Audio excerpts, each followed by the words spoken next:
إن الله وملائكته يصلون على النبي. بسم اللہ الرحمن الرحیم. ناظرین، مالیات فقہ کا یہ درس نمبر 23 ہے. درس نمبر 22 سے ہم نے یہ موضوع شروع کیا ہے کہ اگر ایک شخص کسی کو ایک چیز بیچ دیتا ہے اور وہ جو خریدار ہے وہ پوری چیز نہیں قبول کرتا، پوری چیز نہیں خریدتا، اس کا کچھ حصہ خریدتا ہے، اس کی پیشکش کو وہ قبول کرتا ہے، تو اس سے کوئی معاملہ وجود میں آئے گا یا نہیں آئے گا، یعنی اس سے کوئی ٹرانزیکشن ہوگی یا نہیں ہوگی. تو یہ بات تو آ چکی ہے کہ اس سے کوئی ٹرانزیکشن نہیں ہوگی کہ اگر میں نے آپ کو مثلا 10 چیزیں بیچی ہے اور آپ کہے کہ ان میں سے یہ 5 میں لے لیتا ہوں، صرف اتنی بات کہنے سے وہ 5 چیزیں آپ کی نہیں ہو جاتی، بلکہ اس کے لیے الگ سے دوسرے ٹرانزیکشن کی ضرورت ہے. اگر وہ میں نے آپ کے ساتھ کر لی تو پھر وہ 5 چیزیں آپ کی ہوگی جو بھی قیمت طے ہوں اس کے اگینسٹ میں. لیکن اگر ایسا نہیں ہوا تو صرف ہماری یہ جو گفتگو ہوئی ہے اس سے کوئی معاملہ وجود میں نہیں آتا. اس کو ہم نے کہا کہ تفریق صفقہ کہا جاتا ہے. اب تفریق صفقہ کی ایک صورت تو یہ ہے کہ فریقین جو ہے وہ اپنی مرضی سے چیز میں جو ہے نا وہ کچھ حصہ لے، کچھ چھوڑ لیں. تفریق صفقہ کی ایک دوسری صورت ہے اور وہ یہ ہے کہ یہ جو تفریق ہے یہ خریدار کی چاہت کی بنا پر نہ ہو، بلکہ شریعت کا تقاضا یہ ہو کہ یہ جو مبیع ہے، جو چیز بیچی جا رہی ہے، اس کے بعض حصے کو معاملے میں شامل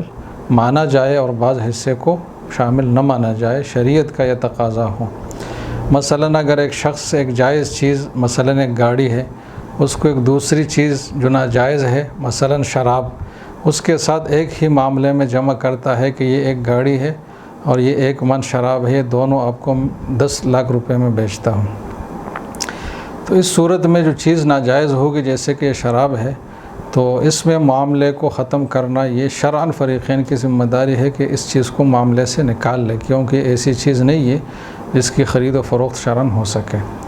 تو جب یہ چیز معاملے سے نکلے گی تو خود بخود تفریق صفقہ کی صورت آ جائے گی کہ میں نے جس چیز کی پیشکش کی تھی وہ پوری چیز آپ نہیں لے سکے، بلکہ اس کا کچھ حصہ آپ نے لے لیا ہے. اب یہ جو صورت ہے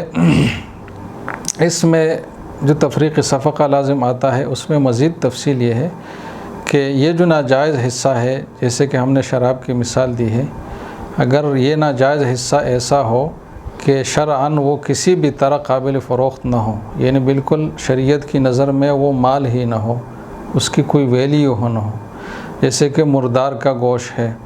یا اس جانور کا گوشت جس پر اللہ کا نام جو ہے نا وہ قصداً چھوڑ کر اسے ذبح کیا گیا ہے، جیسے کہ غیر مسلموں کے ہاں ذبح کی صورتیں ہوتی ہیں. تو اگر یہ ناجائز چیز اس طرح کی ہے تو اس صورت میں جو تفصیل ہے وہ یہ ہے کہ یہ جو ناجائز چیز ہے اس میں تو بے ناجائز ہی ہوگی، اس کی خرید و فروخت کی تو جائز ہونے کی کوئی صورت نہیں ہے. لیکن اس کے ساتھ اس معاملے میں جو ملی ہوئی دوسری چیز ہے جو کہ جائز ہے تو اس کی بے بھی جائز نہیں ہوگی، بلکہ ایک رائے کے مطابق، فقہا کی ایک رائے کے مطابق وہ بے اس میں بھی، وہ جائز چیز میں بھی، جیسے کہ ہم نے گاڑی کی مثال دی ہے، اس میں باطل ہوگی، یعنی نل ہوگی، وائڈ ہوگی. اور دوسرا جو قول ہے فقہا کا، جو رائے ہے، اس کے مطابق جو ہے وہ فاسد ہوگی، یعنی انویلڈ ہوگی. دونوں صورتوں میں اس کو ختم کرنا بہرحال لازم ہے اور ایک نئی قیمت پر نیا معاملہ کرنا یہ لازم ہے. تو اس میں ایک صورت تو یہ ہے. اس کی ایک اور مثال مثلا میں پیش کرتا ہوں. ایک آدمی ہے، اس کی زمین ہے اور اس میں ایک مسجد بھی بنی ہوئی ہے، اور مسجد باقاعدہ مسجد ہے جس کو وقف کیا گیا ہے. اب یہ شخص اگر یہ زمین بیچتا ہے اور وہ مسجد کی زمین بھی ساتھ بیچ دیتا ہے تو یہ بھی اسی طرح کی صورت بنے گی کہ ایک جائز اور ایک ناجائز چیز کو ملایا گیا. تو مسجد کی زمین کی بے تو باطل ہوگی، جیسے کہ وقف کی بے جو ہے باطل ہوتی ہے، اور جو دوسری زمین ہے اس کی بے بھی واجب الفسخ بہرحال ہوگی، یا تو فاسد ہونے کی وجہ سے یا باطل ہونے کی وجہ سے. تو یہ تو ایسا ہے، یہ اس صورت میں ہے کہ یہ ناجائز چیز اس درجے کی ناجائز ہو شریعت کی نظر میں کہ وہ مال ہی نہ ہو. اگر یہ ناجائز چیز ایسی ہے جو کہ مال تو ہے لیکن اس کا جو ہے نا وہ استعمال جائز نہیں ہے، تو ایسی صورت میں جیسے کہ شراب کی صورت ہے تو اس کا حکم بھی وہی ہے جو کہ ذکر ہوا۔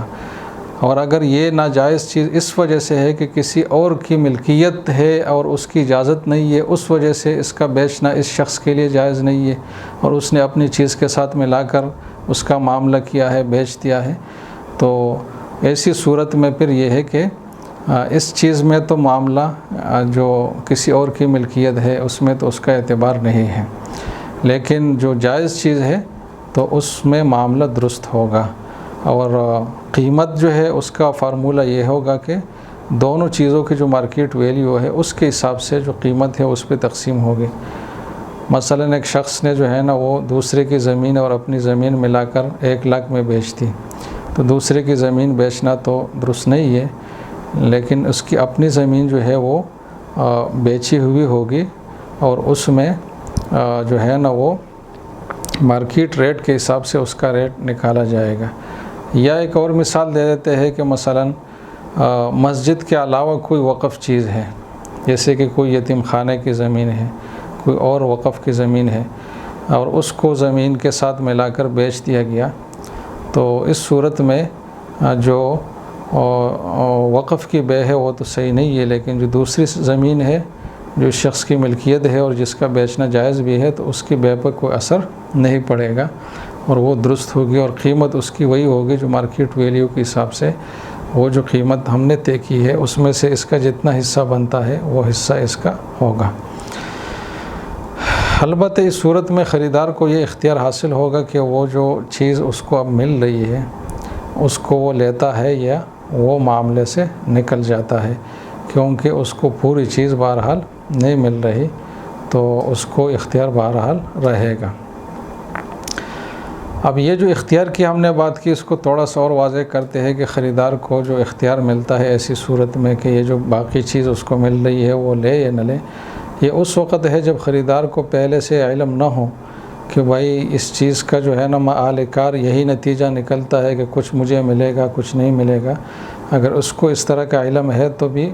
اس کو جو ہے نا اختیار نہیں ہے، بلکہ یہ باقی ماندہ چیز اس کو لینا لازم ہے۔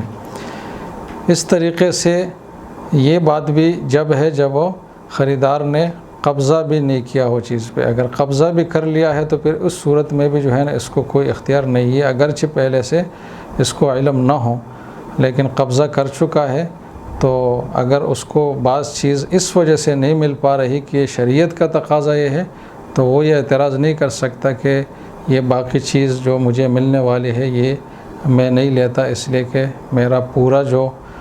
مدعا ہے وہ پورا نہیں ہو رہا، پوری چیز مجھے نہیں مل رہی، ایسا وہ نہیں کہہ سکتا۔